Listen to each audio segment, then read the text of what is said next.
Hello, my name is MJ Mitchell, and the topic of my assignment and what I'm going to be going through today is stress in the immune system. And the sources that I got all this information from was, the first one was from Dr. Eric Berg on Facebook, which was the one provided on Canvas, and then the additional source was First Year Psych Tallahassee on YouTube, which was titled Stress and Immune System Responses. So there you go.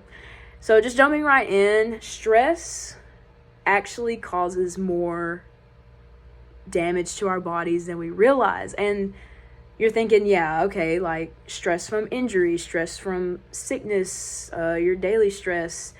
Yes, but also there's loss of loved ones, there's loss in relationships, there's issues in relationships, there's going to be traumatic events, and even simple stuff too, like anxiety, nervousness. Like, that's all stress happening on our bodies. And so Dr. Eric goes in and he talks about how our immune system is actually sustaining stress. It's building up over time. We may not realize it right now because we're young, but over time it's going to build up. And if we don't take care of it and we don't do the things that are necessary to keep it healthy, keep the stress levels low, it's going to affect us eventually.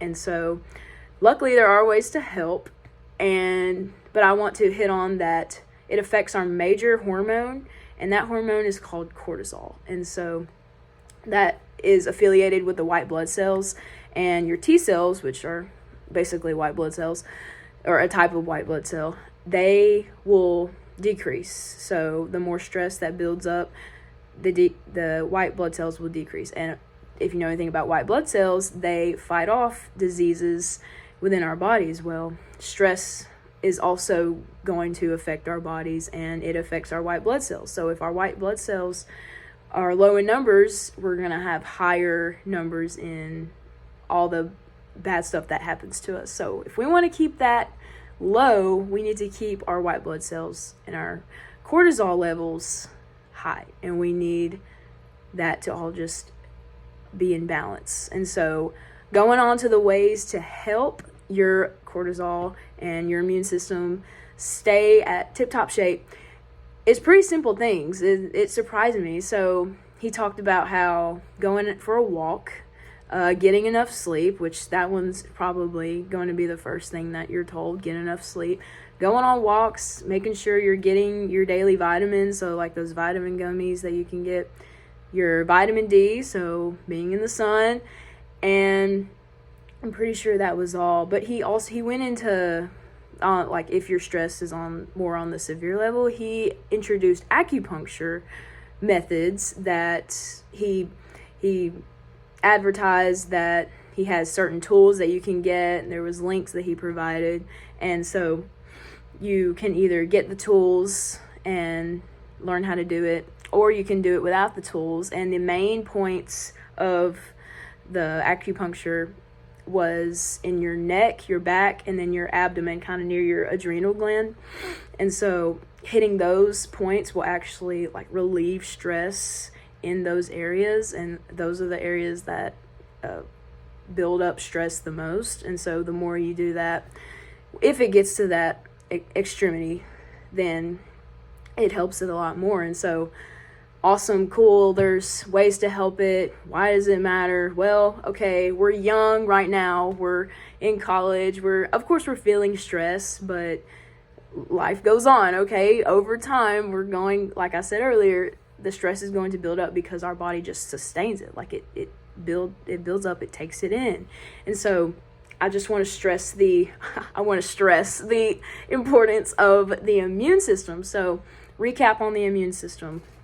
It is made to fight antigens. So antigens are just foreign things that try to get in our bodies and make us sick and try to attack us. And so we have antibodies which bind to the antigens. They're kind of the alert system. It's like, hey, there's an antigen over here, we need some help. And so that's where the T cells come in, and the T cells will destroy the antigens. And just moving along with that, just going into more depth, we have certain defense systems, and they're called natural immunity and acquired immunity. So natural immunity is the response where it's a bit quicker. So say I cut my finger, all right? It heals in like 2 days. That's my natural immunity working. It's quick, it's fast, it's my body letting itself know like, hey, we got to get that done. We got to figure it out so we're not letting any more antigens in.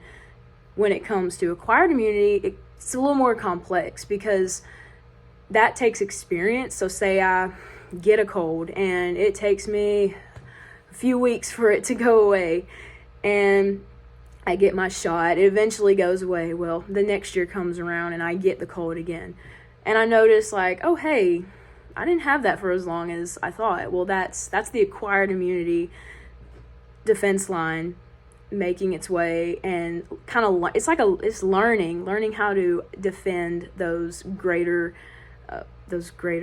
risks that come into our bodies. And so the second video, it was pretty cool. It talked about experiments that it did, and there was one conducted where a Alzheimer's patient, so caring for someone with Alzheimer's, it's pretty stressful. It sounds pretty stressful, especially if it's a loved one and you've known them before Alzheimer's. It's going to be rough. So the Alzheimer's patient, there was a group of people that were caring for Alzheimer's patients, and then there was a group of people that weren't caring for Alzheimer's patients. So there was a period of time where they set the two groups up, and when they came back and did tests, they test their stress levels basically. So they did like a puncture wound, and they calculated how fast it healed, and the group that didn't care for the Alzheimer's patients, their wounds healed quicker than the group who did care for Alzheimer's patients. I thought that was cool just because, like, hey, that's evidence that stress does have an effect on how your body, I mean, that's just natural immunity. Like, what is it doing to the acquired immunity? What if they would have given them like a cold, and like how fast would they have been able to fight that off? So that's just, I just thought I'd bring that up because that just provides proof that backs this whole claim, all this stuff up. And so just concluding that, I personally think this was interesting for me to look through and think about, just because I'm naturally happy. I will go through a day and I'm like, yeah, I feel good. But I'm not taking into account like, hey, my body is going to take in stress whether I feel it or not.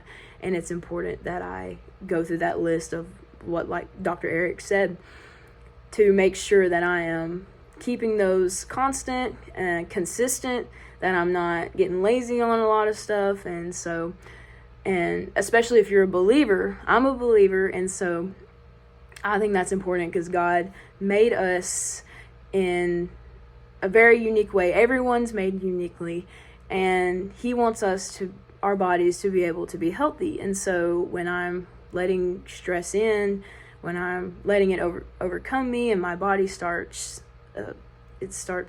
just not being the way He wanted it to be, and I get sick all the time, I'm unhealthy, I can't move, eventually it's going to interfere with His plans that He has for me. So I want to fulfill the plans that He has for me. And so I thought that this topic was cool to take in account to that, because I'll read my Bible and feel great for the day, but it's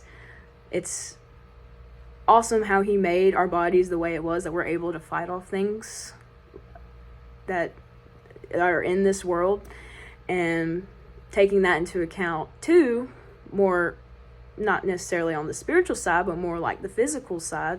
It's still all Him, and He made it all happen. So just ending on that note, I thank you, Dr. Stanford, for watching, and any of the students who cared to watch it. So thank you and goodbye.